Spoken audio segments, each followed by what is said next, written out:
Good morning সবাইকে। তো সকালে চা থেকে আমি ব্লগটা স্টার্ট করছি। দেখো, তো আমি সকালে চা খেয়ে ঘর ঝাড় দিয়ে মুছে সব কিছু করে আমি স্নান করে নিয়েছি। তো আজকে বৃহস্পতিবার, চলো আমি ব্লগটা শেয়ার করছি, তোমরা দেখতে থাকো। এখানে আলু পরোটার জন্য আমি পেঁয়াজ কাঁচা লঙ্কা ভাজছি। তো আজকে টিফিনে আমার হাজব্যান্ডকে আলু পরোটা করে দেবো, তো তাই জন্য এখানে পেঁয়াজ আর কাঁচা লঙ্কাটাকে ভেজে নিচ্ছি। তো সিনু সকালে স্কুলে চলে গেছে, মর্নিং স্কুল, তো ওকে রেডি করে স্কুলেও পাঠিয়ে দিয়েছি। তো এই তো দেখতে থাকো ব্লগটা, আশা করছি অনেক ভালো লাগবে। আর তোমরা যারা আমার নতুন ভিডিওটা দেখছো তারা প্লিজ চ্যানেলটা সাবস্ক্রাইব করে নিও। তো চলো, আমি এখানে পুরটা রেডি করছি। আলুটা আগে সিদ্ধ করে নিয়েছি, দেখেছো তোমরা। তো এখানে পেঁয়াজ কাঁচা লঙ্কাটা ভালোভাবে ভেজে নিয়ে এখানে কারি পাতাও দিয়ে দিয়েছি আমি এর মধ্যে। তো আজকে অনেক দিন পরে আলু পরোটাটা বানাচ্ছি, জানি না কীরকম কী হবে, তবে খারাপ হবে না এটুকু ধারণা আছে, কারণ আমি এটা আমার মায়ের থেকেই শিখেছি। আমার মা আমার থেকে অনেক সুন্দর করে পারে আলু পরোটা করতে, বাট আমি এত ভালো পারি না। তো যতটুকু পারি ততটুকুই তোমাদের সাথে শেয়ার করছি, চলো। তো দেখতে থাকো ব্লগটা। নেবো দেখো হাতে করে, কারণ হাতে ছাড়া এটা মাখানো যাবে না। তো দুধটাকে সব মশলা দিয়ে আমি এইভাবে মাখিয়ে নেব।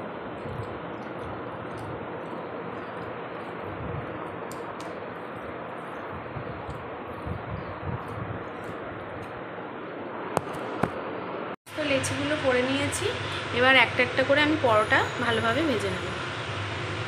তো চলো তাড়াতাড়ি পরোটাগুলো করে নিই। এখানে সিনুর বাবার পরোটাটা আছে, কারণ ও অফিস যাবে, সেই জন্য ওর কৌটো করে আর একটা সস রেখে দিয়েছি, আর আমাদেরটা এখানে আছে, হয়ে গেছে।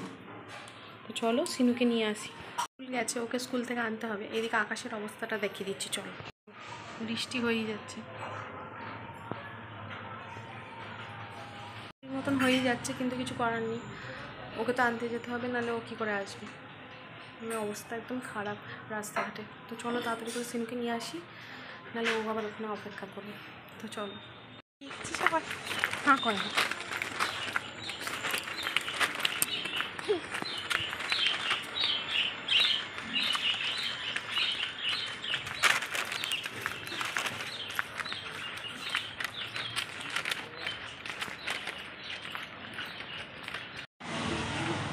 নি দেখো মামা,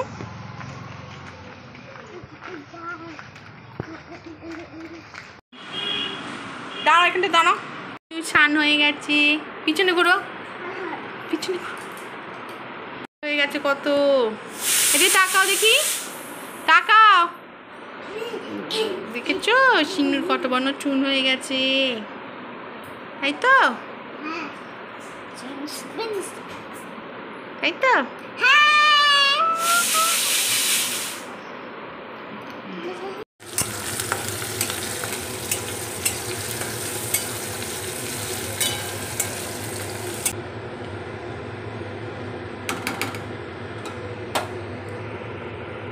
পেলে তোমরা, আমি ডালটা করছি। তো ডালটা হয়ে যাওয়ার পরে পটল ভাজা করব, আলু সেদ্ধ, মানে আলু সেদ্ধ। আজকে সেরকম কিছু করব না, আমি ভাবলাম, কারণ সিম্পলি করব, কারণ রোজই ওই তরকারি মাছ মাংস ডিম এসব ভালো লাগে না। তো অনেক দিন ডাল খাওয়া হয়নি, আর পেঁপে দিয়ে ডাল অনেক দিনই খাইনি। যে বৌদি থাকে না, তো সেই বৌদির মা পেঁপে দিয়ে গেছিলো, তো আমাদের বৌদি দিয়েছিল। তো ওই পেঁপেটা দিয়েই আজকে আমি ডাল করছি, মুসুর ডাল। আর প্লেন আলু ভাতে মাখবো, মানে মাখা হয়ে গেছে।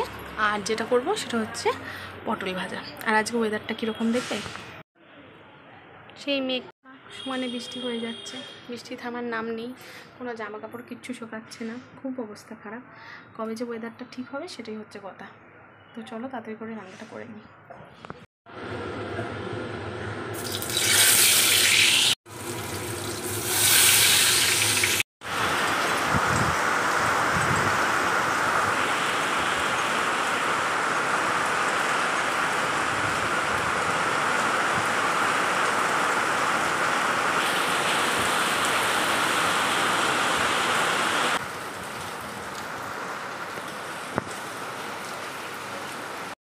আমার এইদিকে পটল ভাজা হচ্ছে, পটল ভাজাটা হয়ে গেলে আমার সব কাজ হয়ে যাবে। তো ভাবছি যে এইটার মাথাটা, এই যে এইটা দেখছো, এখানটা অনেকদিন ধুলো করে আছে, যেটা ভাবছি একটু পরিষ্কার করবো, যদি মাঝে মাঝে ঝাড়ি তাও এদেরকে দেখতে পাচ্ছ ধুলো হয়ে আছে। তো এর ওপরটা পরিষ্কার করবো ভাবছি, তো দেখি কি করি। তো চলো যাই করি তোমাদের সাথে শেয়ার করি।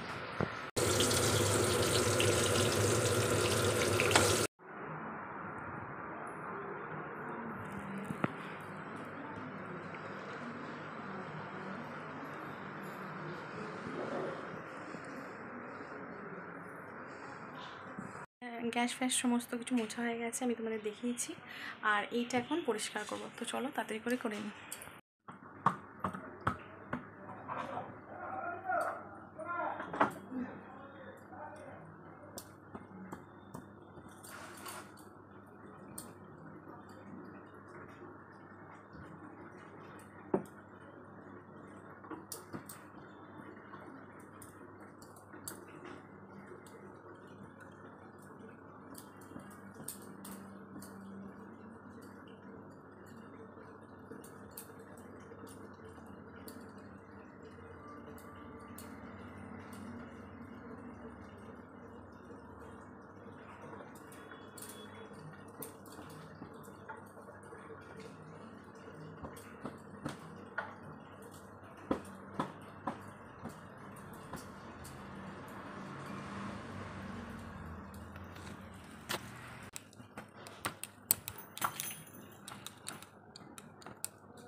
পরিষ্কার করে নিয়েছি। সিনোর যে আলমারিটা আছে ওর মাথাটা উপরটা পরিষ্কার হয়ে গেছে। গাছটায় জল নেই, এই গাছটা এক ফোঁটা জল নেই, এ দেখো পুরো শুকনো হয়ে আছে। গাছটা কেমন করে বাঁচবে, চলো এটাকে জল দিই।